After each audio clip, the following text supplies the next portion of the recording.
the Westport and Shelter Cove Railway, where we are long overdue for an update video, as we almost always are.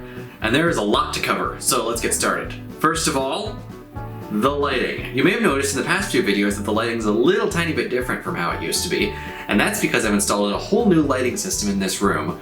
But I didn't want to make a video about it until my new light bulbs arrived, but they are here and I would like to demonstrate a wonderful feature of them that has me absolutely enamored of these things. The actual bulbs are Philips Scene Switch LED bulbs, and these have a clever trick up their sleeve. They're actually 3 different bulbs in one. These have 3 different modes. They can be 5000K, which is daylight, which is what they are right now. They can be 2700K, which is sort of a soft white, it's what you'd normally use at night. And then they can also have a dim setting at 2200K, which is very sort of reddish. And that's good for really, really late night when you don't want your eyes to adjust to the light. And the best part is that you don't need any kind of dimmer or special controller for these. What you do is you flip the switch on and off to switch it to the next mode, and it just cycles through the 3 modes. So if I demonstrate real quick.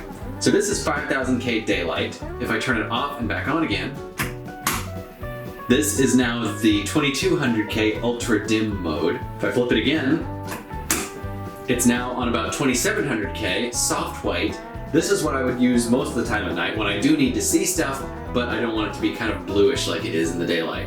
Now this comes across as very yellowish on camera because I have the white balance on the camera balanced for the 5000K daylight. But this honestly doesn't look too bad. It is very indoor lighting-y. It is a little bit yellowish, but that's good when it's at night. And honestly, it's not bad for filming in if you white balance the camera to match it. I just have it set right now for the daylight bulbs, which we can switch back to if I simply flip the switch off and on again a 3rd time, and we're back to daylight. These bulbs were the perfect solution to my lighting conundrum, and they were surprisingly cheap too. They were only about 13 bucks Canadian per bulb. So I was really pleased with this. I've got them mounted on 3 hooks attached to the ceiling. Now I was a little bit hesitant to do this because it is a rental house, but I think I should be able to get these out without too much trouble. I just need to spackle over the hole. Besides, there's already a hook over here from the person who lived here before, which unfortunately was in completely the wrong place for me to actually use for anything.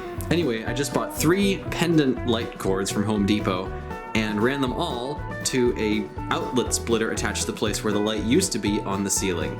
And yes, that is a Parmesan cheese container. I'm using it to take some of the strain off the light fixture of actually holding up the weight of the cords. I will put in something classier than that eventually, but for now the cheese container is doing a surprisingly good job, so I'm just gonna leave it there. Anyway, there's 3 bulbs suspended at roughly even intervals over the layout, so they give pretty even lighting across the entire thing.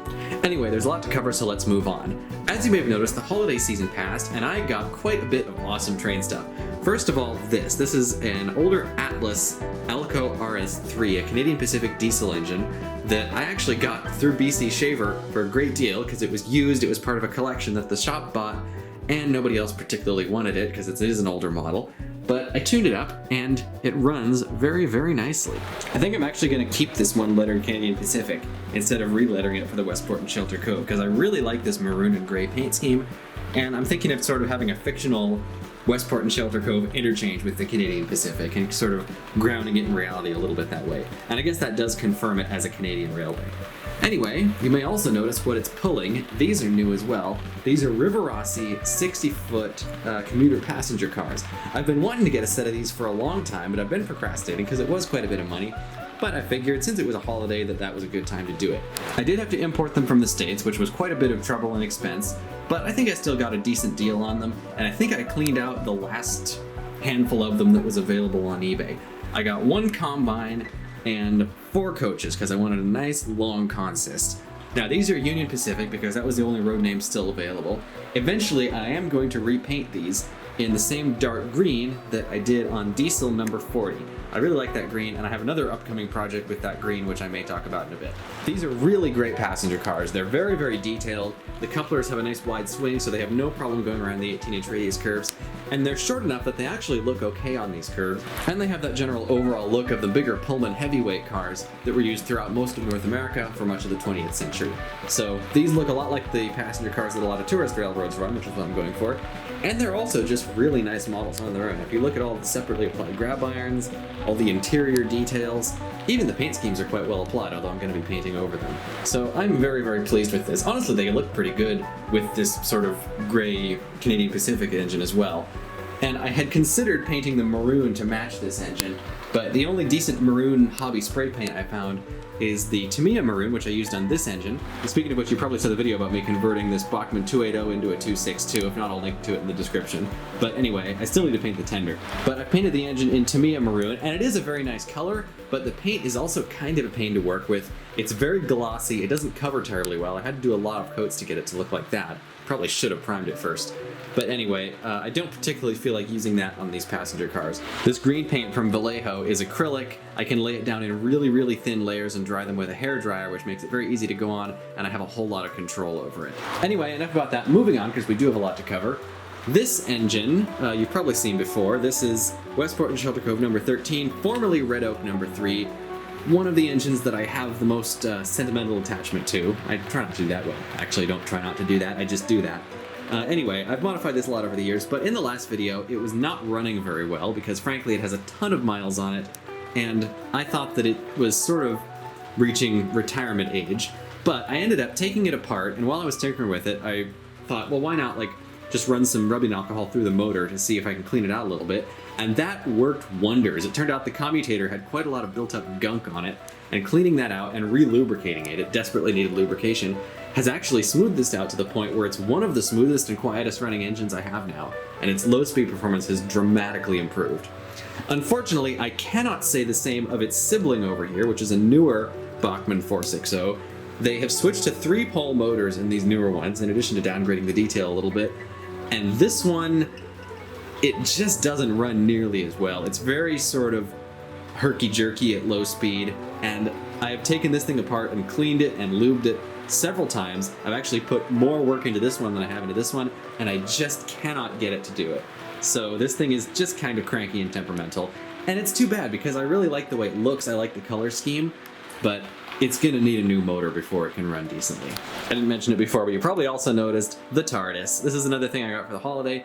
It's actually a keychain. Well, it was a keychain. I took the keychain off of it. That's where it used to go. But it was actually the closest TARDIS to HO scale that I could find, and the most detailed in this size. And it is really detailed. Even, I can't get the camera to focus on that. The little instruction sign on the door is readable if you really zoom in on it. Anyway, I'm a big Whovian. I wanted to have a TARDIS on the layout somewhere, so there you go. It's not going to stay on the turntable forever. I'll probably move it around to various places on the layout, maybe a different place in each video. Speaking of the turntable, this is a new turntable. It is the same model as the old one. It is still the Atlas turntable, but this one has the actual Atlas motor drive unit in it. This is a belt drive, so I thought it might be quieter. It's not that much quieter than the old one. It is a little bit quieter, but more importantly, this one is actually quite robust and works quite well. So it lines it up perfectly every time. As beautifully smooth and quiet as this diesel is running, actually I'm going to take it off so that I can run a couple of steam engines. Speaking of steam engines, as usual, I've made some changes to number 22. I took off the Walschaerts valve gear and converted it to, well, an approximation of Stevenson valve gear, because I'm basically realized that the look I've been going for this whole time is Strasbourg number 89, former Canadian National number 89, which is a mogul very similar to this, and it's still not a perfect match for it, but it's a lot closer than it was. And I don't know why, but I actually like this mogul better with Stevenson valve gear. I guess just because it looks more like that real engine. And talking about this engine is a nice segue into another interesting thing that I've done. I finally got around to adding working headlights to all the locomotives, including this one, that didn't previously have them. So when I start this up, you'll see the front light. Come on. I actually found a bag of yellow LEDs and did that. I should have done this a long time ago, but I was procrastinating on it, but I finally got around to it. So now everything here has a working headlight, although frankly number 38's headlight is still an incandescent bulb. I haven't bothered to change that, so it's still really dim. And actually the CN diesel also doesn't have a working headlight. I need to put an LED in there, but that one's waiting on a repaint anyway. So number 22 has a new look, and I think I do like it better this way. I know I say that with each time I change the appearance of this thing, and I'm never 100% satisfied with it. I might still add some more striping and different paint stuff, but overall I'm pretty pleased with it, and I do like how with the Stevenson valve gear, it does look a lot like Strasbourg 89. Talking of engine appearance changes, I've also done some paint work on number 8. I've repainted the cabin more of a brown color. It's actually the same brown I used on the ground. I was trying to simulate wood. It ended up a little bit dark, so I might do some dry brushing on it later to lighten it up. but it just kind of looks like dark wood, or even like wood painted to look like wood, which actually was a thing in the 1800s. I also did the domes and cowcatcher to match. I also used a bronze-colored Sharpie to highlight some of the piping, and I really like how that turned out. It gives it a very sort of polished, almost steampunk look. I guess it's not steampunk if it's actually steam. Anyway, before we wrap this up, let me go over a few of the things that I've bought that I haven't really actually dug into yet. First of all, this brown paint, which I'm going to use for a couple things, which I'll get to later. I got some ballast. I got two different colors of ballast, medium gray and medium dark brown. I went out actually and looked at the real railroad track in the area on the old E&N line, and the ballast looks like sort of a mixture of gray and brown rocks. So I think if I mix these two together, it should be a decent approximation of Vancouver Island track ballast. Also got some more scenery materials. This is blended turf in an earth-colored blend and a green blend. This is going to be the basis for ground cover on the layout. I am going to get some more ground foam once I've got some of this down. Also got a couple of interesting kits. I showed you the lighthouse kit in a previous video, but I also got this fishing boat kit, which is going to go in the harbor. This is a fairly small little boat, but I think it's going to look really neat. But it's going to go somewhere in this harbor area, and I also got some blue paint that I'm going to do the water in. I'm going to mix it with some stuff so it's not too blue. This is the paint that I got that's going to be the basis for the water, and as you can see, this is a really vivid blue. That's way too vivid, so I'm probably going to have to dull it down by mixing it with some brown. This is what I'm going to use for the actual water surface. It's gloss Mod Podge. Now this is a stuff that's used a lot by modelers for various purposes, but supposedly if you brush this on, you can do little wave patterns, and it's sort of similar to what people do with gloss medium, except this stuff self-levels a little bit more.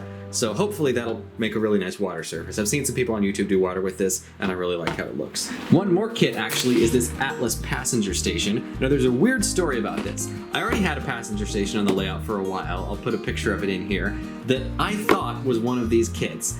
And then I opened this up, and it turns out that it is obviously a model of the same building, but it's like 20% bigger. What makes that weird is that it says in the instructions of this one that it's not a model of a specific real station. Somebody on a forum said they found a similar one, and I actually did track it down. I'll put in a Google Maps screenshot here.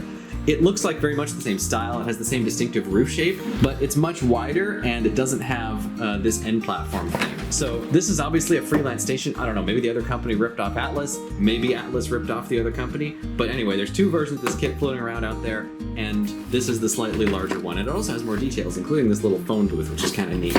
More stuff. I didn't actually sort this pile. Some of this is RC stuff. Got some more decal paper for more decals. Speaking of decals, I got some dry transfer numbers. I've tried these. They're a very different process to put on, but I think they're going to work pretty well. I have an upcoming locomotive project that I'm going to use those for. Well, multiple ones actually. Got some styrene tubes and sheets. I'm going to use that to build oil bunkers for all my tenders. Like this one's actually already an oil tender because that's off of an old roundhouse engine. But most of my tenders, like this one, are coal, and I'd like to convert this whole fleet to oil because this is supposed to be like a Pacific Northwest Railway, and they almost exclusively used oil steam locomotives. This is pretty neat. This is from Chooch Enterprises, which is a company that actually doesn't exist anymore, so I got some of the last batch of this stuff. It's sort of a cast rubber rock wall. I'm going to use this for a seawall right along here, and I might use some more of it around this area under the lighthouse. I'm not sure, I might just put rocks there, we'll see. Anyway, that's neat stuff. I may not use all of it, but it's nice to have some extra line around that I might use in various places around the layout. Anyway, I know I'm rushing through a lot of this stuff because there is a lot to cover, and I'm tired because I just got back from work. I guess that's it for now.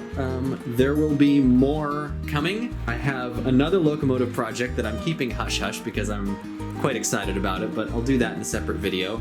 Anyway, I guess that is it, folks. I will see you next time on the Westport Shelter Cove Railway. Happy New Year, and thank you for watching.